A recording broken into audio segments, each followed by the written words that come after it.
పంచభూతముల పరిష్వంగం, మనిషికి ప్రకృతికి అనుసంధానం, మనసుతో మనిషి చేసే సంసారము, మనిషితో మనసు చేసే సంగ్రామం, భావప్రాప్తిని కలిగించేది, బాధ ఆర్తిని కలిగించేది. కవిత్వము కవిత్వము కవిత్వము. అలాంటి కవిత్వాన్ని స్వార్థానికి వాడుకునేవారెప్పటికీ కాలేరు.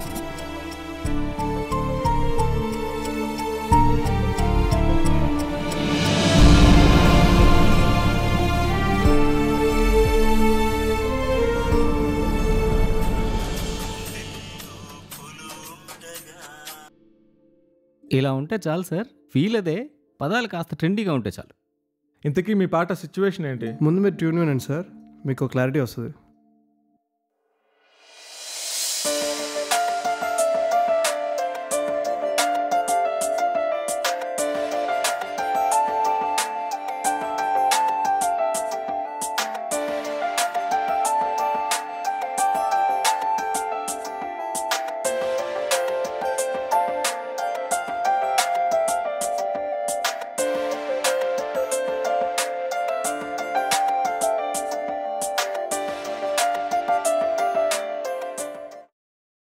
ఎలా ఉంది సార్?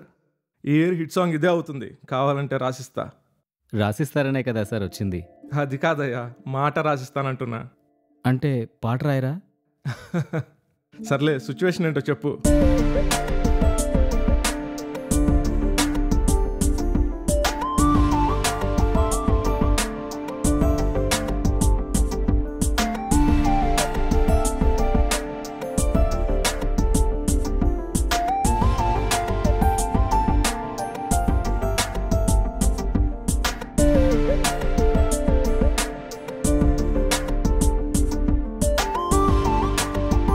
పాట అయ్యాక నేనే కబుర్ చేస్తా. వస్తాం సార్.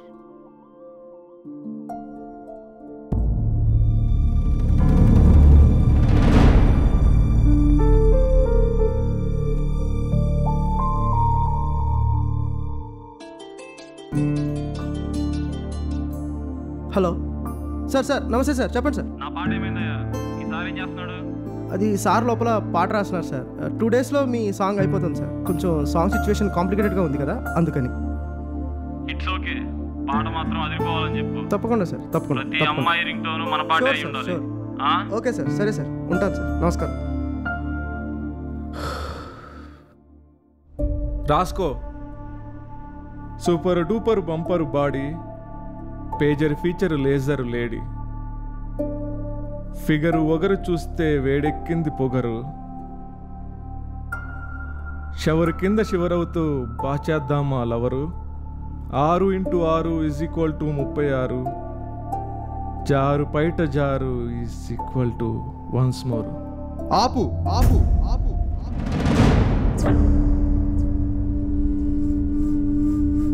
ఏం రాయిస్తున్నావు నా చేత? జనానికి కావాల్సింది, దర్శక నిర్మాతలు కోరుకునేది, సంగీత దర్శకుడు ఆశించేది. జనాలకు కావాల్సింది దిగజారుడు సాహిత్యమా? దర్శక నిర్మాతలు కోరుకునేది అర్థం లేని భావాజాలమా? సంగీత దర్శకుడు ఆశించేది స్వరాలకి పదాల సముదాయమా? ఇలా రాయకపోతే వ్యాపారం జరగదు, మనకి మనుగడ ఉండదు. ఇది కేవలం ఒక వ్యాపారాత్మకమైన కళ మాత్రమే కాదు, ఒక జాతి ఉనికిని తెలిపేది, ఆ జాతి చరిత్రని నిగూఢపరిచేది, రేపటి తరాలకి ఆ చరిత్ర గురించి చెప్పేది. కావ్య రచన అంత గొప్ప కళ. అమ్మ కడుపులో ఉన్న బిడ్డ ఎంత స్వచ్ఛమైనదో అక్షరాలలో దాగిన భావం అంత స్వచ్ఛమైనదే ఉండాలి. రచన అనేది ఒక గొంతుక, ఒక భావాన్ని ఒకరినొకరు పంచుకునేది, ఒక స్వప్నాన్ని కళ్ళ ముందు ఆవిష్కరించేది, ఒక సత్యాన్ని లోకానికి తెలియచెప్పేది. ఆపు!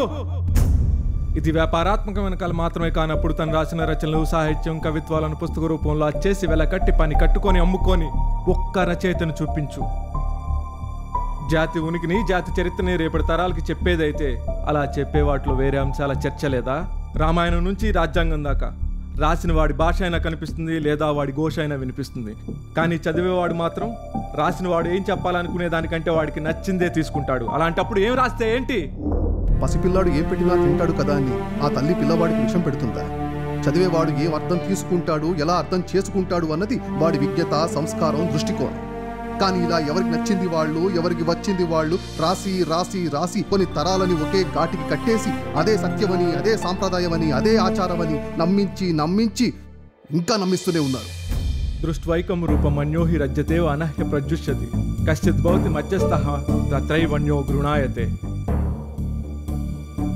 అర్థం చెప్పే అవసరం, పరమార్థం చెప్పే అక్కర రెండూ లేవనుకుంటాను.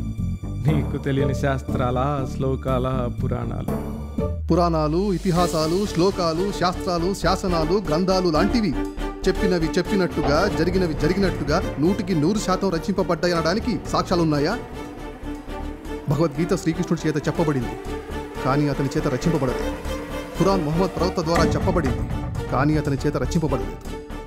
బైబిల్ జీసస్ గురించి చెప్పబడింది, కానీ అతని చేత రచింపబడలేదు.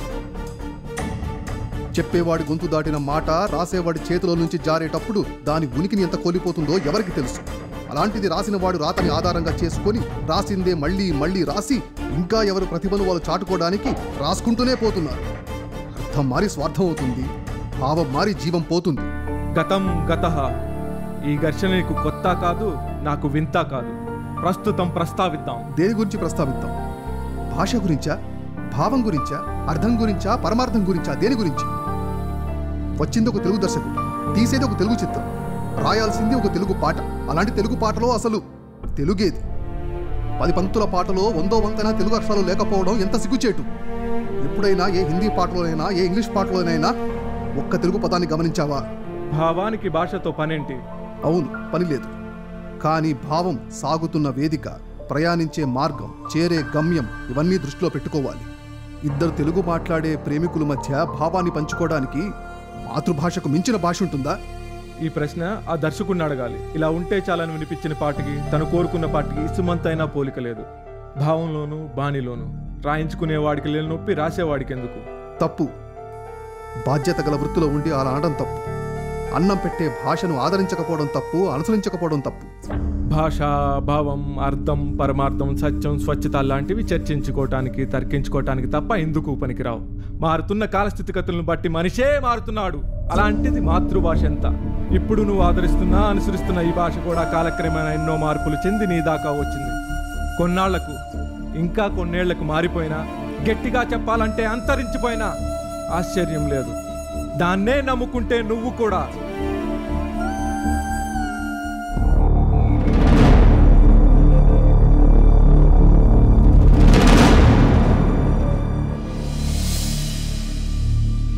మనిషి ప్రాణం వాడి దేహంలో కాదు, వాడి మాతృభాషలో ఉంటుంది. ఎందుకంటే ప్రాణం మట్టికంకితం, భాష జాతికంకితం.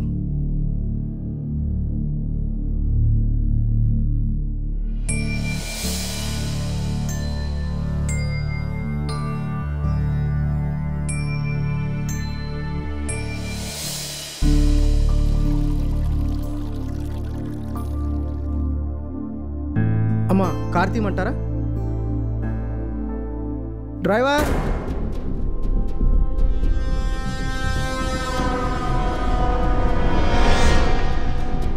కార్తీ. అలాగే సార్.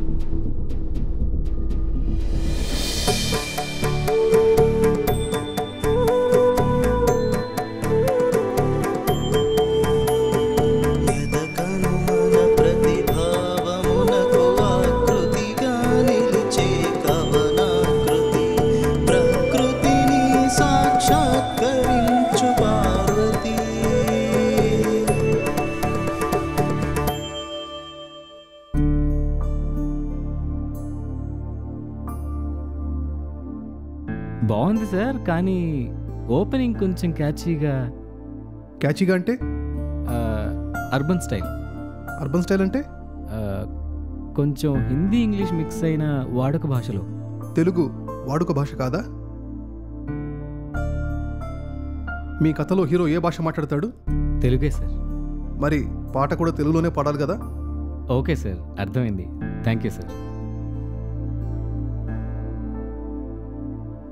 సార్, ఆ ఫెమినిజం సాంగ్ ఆడదంటే ఆట బొమ్మ కాదురా మదమెక్కిన మగపురుగా. ఆడదాని గురించి చెప్పాలి అంటే మగాడిని తిట్టాలా?